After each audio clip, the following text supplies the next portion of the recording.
बिस्मिल्लाहिर्रहमानिर्रहीम, अस्सलाम वालेकुम। मैं हूं करामत मुगल और मेरे साथ हैं खालिद जमील साहब, सीनियर जर्नलिस्ट हैं, ब्यूरो चीफ हैं बीएन न्यूज़ इस्लामाबाद के। सर, आपने भी सूरत हाल देखी, इस वक्त मुल्क में कौन सी पॉपुलर जमात है, किसको अवाम ने अपना मैंडेट दी है, लेकिन एक शख्स जिसने 62 सीटों पे आके विक्ट्री स्पीच की है और क्लेम किया है कि वो शायद इस मुल्क के चौथी मरतबा बनने वाले वजीर आज़म है। आपको भी लगता है कि सूरत हाल यही है, या अवाम का मैंडेट चोरी जो हुआ है वो वापस आएगा और आज़ाद उम्मीदवारों की शक्ल में जो पीटीआई के बैक कैंडिडेट हैं हुकूमत उनकी बनेगी? देखिए, मियाँ साहब की तकरीर थोड़ा टू अर्ली थी। रात उन्होंने दानिशमंदी का मुजाहरा किया जब फॉर्म 45 के तहत नताइज सामने आए और उनको अपनी शिकस्त नज़र आ गई थी और वो खामोशी से रायवन चले गए थे। और सियासी तदब्बर और मिसाक जमहूरियत जो इन्होंने मोहतरमा बेनज़ीर भुट्टो के साथ साइन किया था, उसकी स्पिरिट के मुताबिक यही था कि वो वेट करते, तमाम नशिस्तों का नताइज आने देते, उसके बाद जो सूरत वाज़े होती तो फिर एक लाएमल बनाते कि क्या हम इत्तेहादी हुकूमत बनाएंगे नहीं बनाएंगे। अगर मिसाक जमहूरियत की रूह पर अमल करना है तो अगरचे वो आज़ाद हैं, लेकिन सबको मालूम है कि वो क्यों जीते हैं। इन सही। तमाम हालात के अंदर अगर वो जीते हैं तो एक ही वजह है कि वो तहरीक इंसाफ और इमरान खान के उम्मीदवार थे। और ये अगर ये कहते कि हम क्योंकि सिंगल लार्जेस्ट, अगरचे वो आज़ाद हैं, लेकिन हमें पता है ये मैंडेट इमरान खान का या तहरीक इंसाफ का है, और अगर तहरीक इंसाफ जो है कि मुल्क को इन बुरानों से निकाल सकती है, हुकूमत साजी करना चाहते हैं, तो हम उन्हें मौका देते हैं कि वो अपना नंबर पूरा करें, जैसे भी कर सकते हैं, इत्तेहादी बना सकते हैं तो करें, और सही। ये उनके ऊपर छोड़ देते हैं। सही। तो ये मेरा ख्याल है इसमें मियाँ साहब के जो पिछली एक दो दिहाइयों के अंदर जो उनके ऊपर खासतौर पर पनामा केस के बाद जो दाग लगे थे बेशुमार, वो बहुत से दाग धुल सकते थे, लेकिन मियाँ साहब ने ये मौका गंवा दिया। हम्म। दूसरा मामला जो है कि अब वो चाह ये रहे हैं कि वो जरदारी साहब के साथ, एमक्यूएम के साथ, जेयूआई के साथ और बीएनपी और ये जितने लोग हैं इनके साथ मिलकर जो है कि वो हुकूमत बना लें, क्योंकि अगर पीएस पार्टी इनके साथ नहीं मिलती तो इनका नंबर पूरा नहीं है, क्योंकि पीटीआई इस वक्त 90 क्रॉस कर चुकी है फिगर को, और 50 जो है वो पीएस पार्टी भी 50 जो पे पहुंच चुकी है। पीटीआई का अपना इलेक्शन सेल बना हुआ है उनके मुताबिक उनकी 160 सीटें हैं, जिनके फॉर्म 45 उनके पास बिल्कुल, वो बिल्कुल ठीक कह रहे हैं। मेरी है। अपनी असेसमेंट इलेक्शन से पहले और इलेक्शन के बाद भी जो थी वो यही थी कि 150 से 60 वो बगैर बल्ले के ले सकते हैं, और अगर बल्ला होता तो ये 190 से 200 तक सीटें हो सकती थी। सही। और वो उनकी कैलकुलेशन बिल्कुल ठीक है, उनके पास फॉर्म है, वो उस पर तैयारी कर रहे हैं, वो उस पर अपने लीगल केसेस बनाएंगे, एज ए पार्टी भी वो जा सकते हैं हाई कोर्ट या सुप्रीम कोर्ट में, और इंडिविजुअली भी वो तमाम लोग, जैसे सलमान अकरम राजा ने किया और लाहौर हाई कोर्ट से उनको जी। रिलीफ मिला, रिजल्ट रोका गया, तो वो ये अपना लीगल ऑप्शन इस्तेमाल करेंगे। लेकिन इस वक्त जो है कि अभी ये देखना है कि पीपल्स पार्टी जो है कि वो किन शराइत के ऊपर, क्योंकि पहले पीडीएम में उन्होंने शहबाज शरीफ साहब को वोट दिया था, अभी बलूचिस्तान और सिंध के जो हल्के जहाँ से नशस्तें आनी है वहाँ से जो इम्कानात है वहाँ पे पीपल्स पार्टी ज्यादा सीटें निकालेगी, 8 सिंध में सूबाई तो की है ही नहीं निकाली है। है। अच्छा, पंजाब के अंदर गालबन अभी कुछ 13 के 15 नेशनल असम्बली के हल्के रहते हैं, नहीं ज्यादा है, 20 थोड़ा 20 20 रहते है, हैं, 20 है। 20 रहते इन 20 में से शायद 10-12 जो है नॉर्थ पंजाब में है, हैं। जी। सेंट्रल पंजाब में सिर्फ एक दो है, और फिर कुछ साउथ पंजाब के हैं। बिल्कुल सही। अच्छा, इसमें भी जो है कि नून लीग को शायद इतना एज नहीं है, पीटीआई इसमें से कुछ निकालेगी, ज्यादातर पीटीआई निकालेगी। तो उस सूरत में अगर पीपल्स पार्टी जो है कि वो खुर्शीद शाह ने भी जैसे निशानदेही की, अगर वो 60 का इंसा क्रॉस कर हमने तो लेते हैं, सबसे बड़ी बेवकूफ़ी कर ठीक है, दी है। 60 का इंसा ही क्रॉस कर लेते हैं और मियाँ साहब दूसरे नंबर पे अगर आ जाते हैं, तो फिर मियाँ साहब की तकरीर कहाँ चली जाएगी, बड़ी एम्बैरेसिंग विजुअल है। तो इसलिए मियाँ साहब ने मेरा ख्याल है बहुत जल्दी की है इस हर तकरीर में। जगह मिठाई खाने में जल्दी करते। दूसरा, आपने देखा कि धांधली का तरीका कार एक ही है, डिफरेंट नहीं है। फॉर्म 45 गायब हुआ है, फॉर्म 47 आ रहा है। इसकी देखें, वजह क्या, देखो एक ही तरीका कार क्यों? देखो ये मेरा ये ख्याल है कि बहुत से आरओज ने नताइज बदलने से इनकार किया है। अच्छा। बहुत से आरओ ने इनकार किया है, बहुत से प्रिजाइडिंग ऑफिसर्स ने नताइज बदलने के लिए तैयार किया है। यही वजह है कि नताइज देर हो गई है। आपका 5 बजे पोलिंग खत्म हुई, 12 बजे तक नतीजा ही एक नहीं आया था कोई, और फिर आपका रात गए तक नताइज की जो हालत थी, आज भी सारा दिन जो हालत है।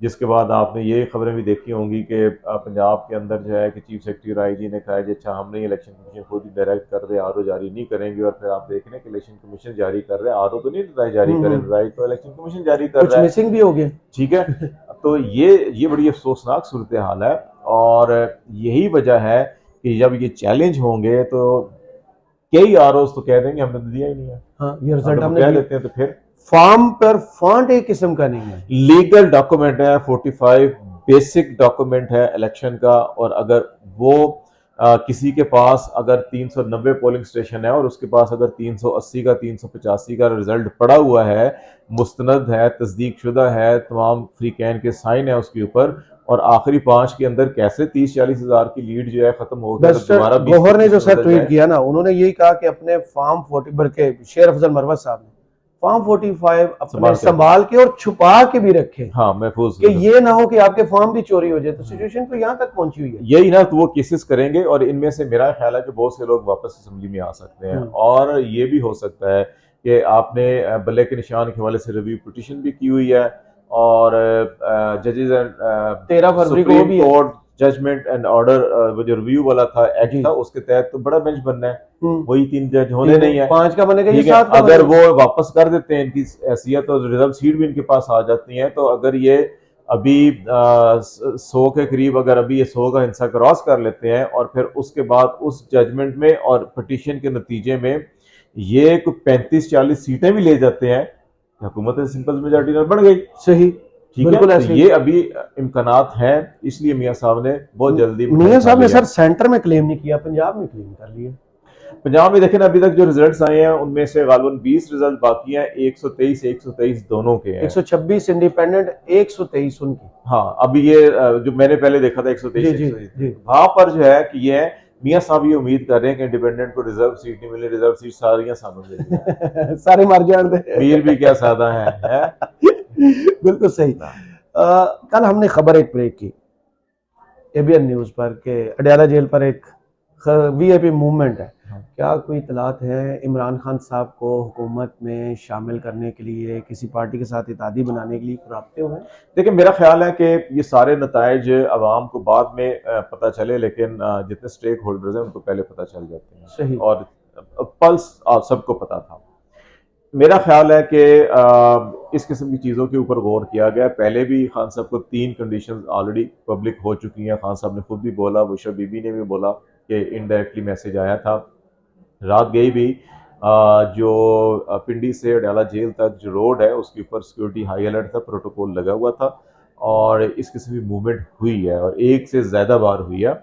और उसमें ख्याल यही किया जा रहा है, जब हमने मुख्तलिफ लोगों से बातचीत कोशिश की है, उन्होंने एग्जैक्टली तो नहीं बहुत सारी चीज़ों की तस्दीक की, लेकिन उन्होंने कहा कि देखें इस वक्त जो मुल्क के हालात हैं उनके अंदर ये ऑप्शन निकालने की हर कोई कोशिश करता है कि जो हुआ उसको भूलें और आगे चलें ताकि मुल्क को इस सारे सिचुएशन से निकालें जो पिछली 16, 20, 22 महीनों से पाकिस्तान जिस एक टेंशन कशीदा हॉस्टाइल सिचुएशन में उससे इसको निकाला जा सके। तो इसलिए ये कोशिशें की जा रही थी कि अगर पीपल्स पार्टी या बड़ा सॉफ्ट कॉर्नर रखा था पीपल्स पार्टी ने, बैरिस्टर गौर, लतीफ़ खोसा, ये सारे लोग बेशुमार पीपल्स पार्टी के आए हुए हैं, तो अगर इनको इकट्ठे बिठा दिया जाए और जरदारी साहब को भी रात खबर थी कि इस्लामाबाद बुलाया गया कि इनको अगर बिठा दिया जाए तो इनकी हुकूमत बन जाए तो ठीक है, मियां साहब को तो पता चल गया क्या पोजीशन है क्या नहीं है। वो जो कोशिशें चलती रही हैं उसी दौरान रिजल्ट रुके रहे हैं। अच्छा, जब वो कोशिशें खत्म हुई हैं तो फिर रिजल्ट भी धड़ा आना शुरू हो गए, फॉर्म 45 भी बदलना शुरू हो गए। तो प्रिंटर चल पड़ा, कुछ ना कुछ जो है कि वो चीज़ें हैं ऐसी। मजीद जब ये हालात आगे निकलेंगे, 1-2 अदालती पेशियां आनी है तो वहाँ पे जर्नलिस्ट भी जाएंगे अडयाला जेल, तो वो चीज़ें खुल के भी सामने आ जाएंगी। बिल्कुल सही। अभी नवाज शरीफ ने अपनी तकरीर में कहा कि शहबाज शरीफ साहब मेरे मुज़ाकराती लीडर हैं, ये जाएंगे पीपल्स पार्टी से, आसिफ जरदारी, बिलावल भुट्टो से मिलेंगे, एमकेएम से मिलेंगे, मौलाना फजल रहमान से मिलेंगे। बिलावल हर तकरीर में ओपनली कहते रहे हैं, इंटरव्यू में कहते रहे कि हम इनके साथ नहीं बैठेंगे। तो फिर क्या जरदारी साहब का वोट चलेगा या बिलावल साहब का कि हम अपोजिशन में नहीं जाते, अपोजिशन में बैठे, हुकूमत में हूं, उनके साथ नहीं जाना चाहिए? बिलावल भुट्टो की सख्त तकारीर, बयानात और फिर नाराज होकर दुबई रवानगी आपको याद है? 2 दफा पिछले इलेक्शन में 2017 में, नहीं, 18 अभी इस जी इलेक्शन दोनों से में, दोनों में याद है ना? जी। जरदारी साहब ने क्या कहा था? अंडर ट्रेन ट्रेनी है नंबर 1, नंबर 2 के उसका टिकट तो मैंने जारी करना है, मैं टिकट जारी करूंगा तो वो बनेगा। वजीर आजम का कैंडिडेट भी मैं अनाउंस करूंगा, मैं करूंगा, ठीक है। तो उन्होंने अपना कैंडिडेट अनाउंस कर दिया। मेरा ये ख्याल है जरदारी साहब यहाँ पे शहबाज शरीफ साहब या नवाज शरीफ साहब को वोट देने नहीं आए हैं, वो वोट मांगने जाए हैं लोग। अच्छा, और जी कितनी पिछली बारी ਤੁਹਾਡਾ ਸੀ ਹੁਣ ਸਾਡੀ ਵਾਰੀ है ਸਾਨੂੰ उम्मीद भर आएगी? देखें कितने अभी chances हैं? अभी पहुंचे हैं ये मैं यही कह रहा हूँ बाकी इलेक्शन रिजल्ट आने हैं वो इस पे डिपेंड करेगा। सही, आपने बात की कि वो अगर रिजर्व सीटें मिल जाती, रिजर्व सीटें क्लेम कर सकते हैं दोबारा, अगर कोई केसेस का फैसला आ जाता है, पीटीआई का होपफुल है। अगर इन केस ये सीटें इधर रुक जाती हैं, जैसे 91 है, किसी की भी मेजॉरिटी नहीं आती, खान साहब हुकूमत बनाने की पोजीशन में जाएंगे या दोबारा इलेक्शन का मुतालबा करेंगे? नहीं मेरा ख्याल है खान साहब जो है कि अपोजिशन का किरदार अदा करेंगे, वो कह भी चुके हैं अडाला जेल में, और ये बढ़ेंगे इसलिए कि अभी देखें केपी में 6 नशिस्तों का रिजल्ट आना है और केपी में जो इस वक्त सूरत हाल है आपको पता है, पीटीआई चलें 6 ना से 5-4 ले लेंगे, ठीक है। नॉर्थ पंजाब की सीटें जो हैं कि अभी अनाउंस होनी है, उसमें क्यों लेट है? लेट भी इसलिए है ना, उधर प्रिंटर से ही नहीं काम कर प्रिंटर काम नहीं कर रहा। तो अच्छा फिर सारे हालात को भी देखना है ना आपने, हालात को किस तरफ लेके जाना है, वो भी चीजें सारी देखने होनी है। तो वो ये सारी सिचुएशन है, अभी बड़े इफ एंड बट्स हैं, लेकिन उसके अंदर अपॉर्चुनिटीज भी हैं, चैलेंजेस भी हैं, सारा कुछ मौजूद है। अखलाकी ग्रेस बहुत अच्छी शो की साद रफीक ने, हाँ मीर हैदरान होती ने, मुस्तफ़ा नवाज साहब शिकस्त तस्लीम की, दूसरे को मुबारकबाद दी। नवाज शरीफ साहब हारते हैं NA-15 से, मानसरा से हार जाते हैं। यहाँ इतलात जो रिजल्ट आए पहले मुकम्मल हार गए लाहौर से भी। एक फार्म बाद में आता है जिसमें 14 कैंडिडेट्स को 0 वोट पड़ा होता है। इस तरह की जो जीत है वो क्या मानी रखती है देखो अखलाकी मेरा- तौर पे, जब एक पार्टी के आप हेड हैं? देखो ये सिस्टम के अंदर भी चाहे वो आरओज हैं, प्रिजाइडिंग अफसर हैं, चाहे वो एस्टेब्लिशमेंट है, चाहे ब्यूरोक्रेसी है, सिस्टम के अंदर भी लोग जो हैं कि वो बहुत सारी चीज़ों से जानते भी हैं, नाला भी हैं कि ये नहीं होना चाहिए मुल्क और कौम के साथ। तो मियाँ साहब के साथ दबाव था कि ये करना है, उनको जितवाना है, तो फिर मेरा ख्याल है अंदर से भी जानबूझ के किसी ने कहा होगा चाहे लो तो एंज भी ऐसी नंगे करांगे, सही, ठीक है, तो वो हो गया। तो अब ये देखे ना कि वो ये कैसी जीत है कि आप खुल के हंस भी नहीं सकते तो पता उनको भी है कि अच्छा ये क्या जीत है हमारी, कि अब आप 60 पे खड़े हैं, आपका मुखालिफ 100 पे पहुंचा हुआ है, आप कह रहे नहीं जैसे जिससे आपने सब कुछ छीन लिया। हाँ, तो ये जिसके अंदर 60 ने उनका आपको हराया। उनका वो फॉर्म 47 खुद बता रहा था चीख चीख के कि असी हारे, ये सब तुम्हारी गल मुक गई। असी जितने नहीं है, बस सानू टिक्का दिता गया। कितने बड़े प्लेयर इस वक्त हैं इस पूरी गेम के कि सारी गेम उनके गिर्द घूमती है? इमरान खान। मेरा ख्याल है सारी पाकिस्तान की सियासत, इलेक्शन, सियासी मुहिम और अभी भी सब कुछ जो है उसमें देख लें आप, उसको माइनस कर दें, सब कुछ खत्म हो जाता है। पूरी कंपेन तमाम सियासी जमातों की या उसके खिलाफ थी या उसके हमदर्दी में थी, ठीक है। वोटर जो है वो भी सारा ऐसे का ऐसे था, मीडिया सारा वो भी वैसे का वैसा था। तो अभी भी जो है कि आप हुकूमत बनाएंगे, कुछ भी करेंगे, तो आप अभी भी आजाद उम्मीदवारों के इर्द गिर्द ही घूम रहे हैं। सही, उसी सावदार ने भी क्लेम किया है, खुर्शीद शाह ने भी क्लेम किया हमारे साथ राब्ते में। बस ठीक है, वो तो कहेंगे ना, वो तो कहेंगे हमारे साथ राब्ते में, हम तोड़ नहीं रहे, हाँ। लोग खुद आ रहे हैं, तो उन्होंने सही। ये कहना है ना, वरना तो ज़मीर की आवाज़, हॉर्स ट्रेडिंग की बात आ जाएगी फिर। सही, चले बहुत शुक्रिया Thank you खालिद जमील साहब आपके वक्त का। कमेंट्स बॉक्स में जरूर बताइए ये वीडियो आपको कैसी लगी। इजाजत दीजिए, अल्लाह हाफिज़।